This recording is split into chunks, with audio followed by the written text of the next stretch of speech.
أنا بني آدم عادي، كل أهدافي إني أجيب قرشين أكفي بيها نفسي وبارك الله فيما رزق. ليه لازم أسعى إني أكون مثقف وأتعب نفسي وأتنبذ من المجتمع طالما في هذا العالم الثقافة مش بتتقدر وللأسف ما بتأكلش عيش؟ الثقافة، الشخص المثقف هو اللي بيكون على دراية واسعة بمختلف مواضيع المعرفة، فهو بيحاول يوسع آفاقه بكل الطرق في 3 محاور أساسية: التعليم، الذوق الفني أو الحس الفني، والأخلاق. فالسؤال هنا، هل ده هدفنا؟ أو هل المفروض ده يكون هدفنا؟ سألنا على الديسكورد إيه الفايدة إن الواحد يكون بيحاول يبقى مثقف، لأنه في الأول وفي الآخر الثقافة دي رحلة وليست محطة. فالإجابات كانت: ربنا أمرنا كمسلمين نكون إيجابيين ومفيدين للمجتمع، والشخص المثقف هو أكفأ واحد للمهمة دي، شخص عارف في أكتر من مجال ولو ذكي يقدر يدمجهم ويحل مشاكل كتير جدا. ببساطة العلماء زمان مثل الحسن البصري كانت ناس بتجرب وبتقرأ. فالشخص المثقف هو عالم صغير، ولو لم تكن الفرصة متاحة إنه يحل مشاكل لمجتمعه فأكيد هيقدر يساعد ويدعم البيئة اللي حواليه بعلمه. عشان حل المشكلات والتفكير النقدي وسرعة التعلم والتعلم الذاتي ما طلعتش حاجات بتتضرب في السي في وخلاص، كل دي مهارات بيتمتع بيها الشخص المثقف. الثقافة فعلا بتغير المجتمع، لكن على مدى زمني طويل ومش من غير مقاومة. الوعي مش محبوب واللي بيفكر زيادة بيتسكت، بس رغم كده كل تحول اجتماعي كبير كان وراء ناس مثقفة فكرت، كتبت، ودفعت الثمن.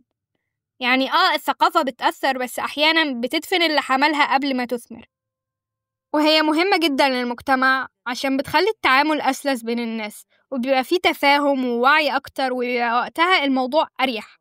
بس الثقافة في المجتمع الحالي بقت أكتر شكل من الجوهر.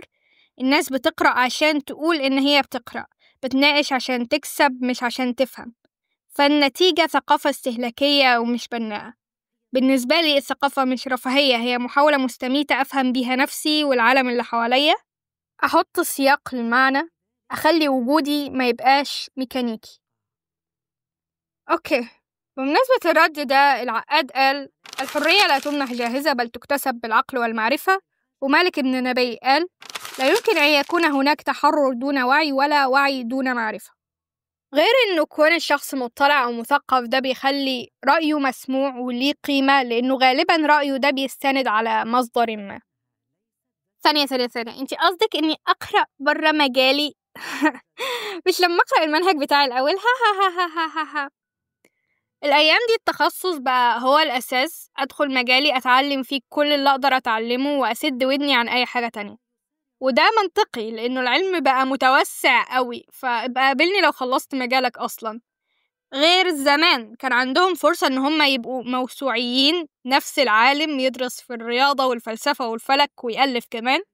بس هل التخصص لازم يجبرك تتقوقع في مجالك؟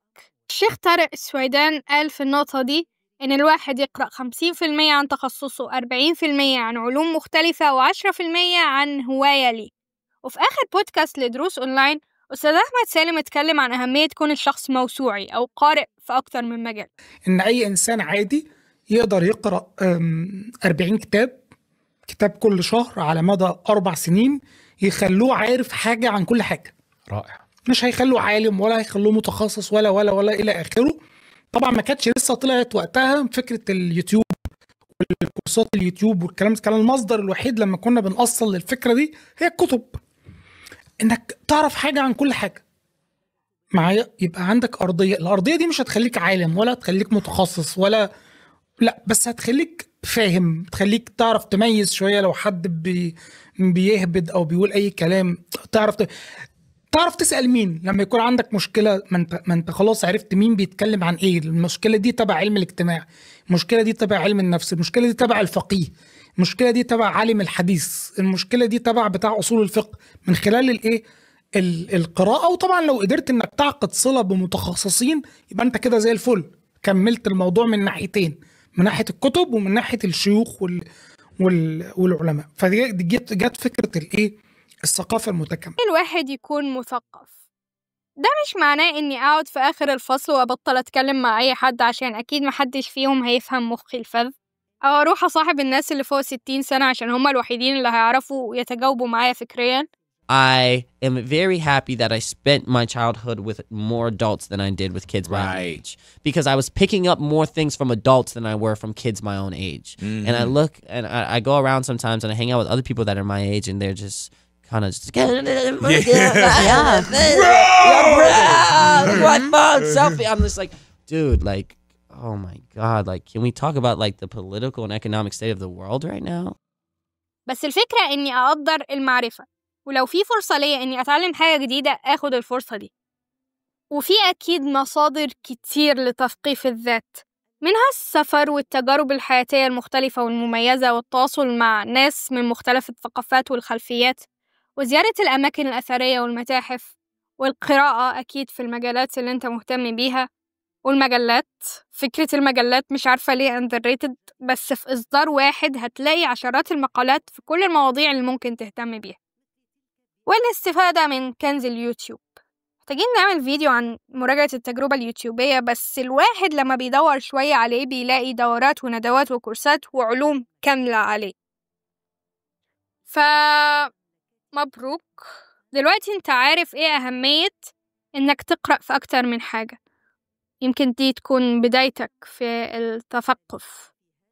وهنا للأسف الشديد جدا جدا جدا جدا يكون الفيديو خلص. تخيل أن الكون لا طعم له أو لون، أو أن التلفزيون من غير سبيس تون. هذا محال صديقي، تعال لنشاهد أفلاما وبرامج للأطفال. تعال صديقي تعال.